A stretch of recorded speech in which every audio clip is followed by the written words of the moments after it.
নারায়ণগঞ্জের সোনারগাঁ ছাত্রদল কর্তৃক বিএনপির ভারপ্রাপ্ত চেয়ারম্যান তারেক রহমানের ৩১ দফা লিফলেট বিতরণ ও গণসংযোগ কর্মসূচি অনুষ্ঠিত হয়েছে। শুক্রবার ২৫ সেপ্টেম্বর বিকেলে উপজেলার জামপুর ইউনিয়নের তালতলা বাজারে এই কর্ম অনুষ্ঠিত হয়। এতে নেতৃত্ব দেন সোনারগাঁ উপজেলা ছাত্রদলের সাবেক আহ্বায়ক সদস্য এবং উপজেলা ছাত্রদলের সভাপতি প্রার্থী জাফর আহমেদ তুষার, উপজেলা ছাত্রদল নেতা হাবিবুর রহমান রনি, মোহাম্মদ শাহাদাত হোসেন, আতিকুল ইসলাম ইমন, শাহরিয়ার হোসেন ইমন, গাজী জীবন সহ উপজেলা ছাত্রদলের বিভিন্ন নেতাকর্মীবৃন্দ।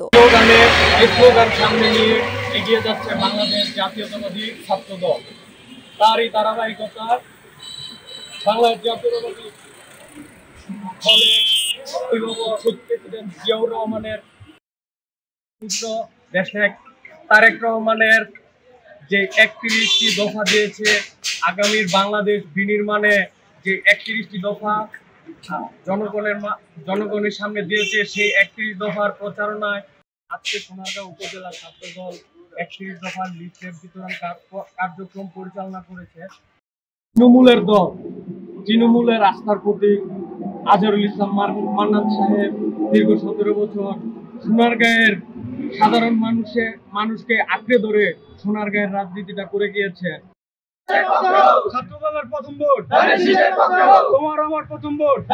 খন্দকার সোহাগ, NAN TV, নারায়ণগঞ্জ।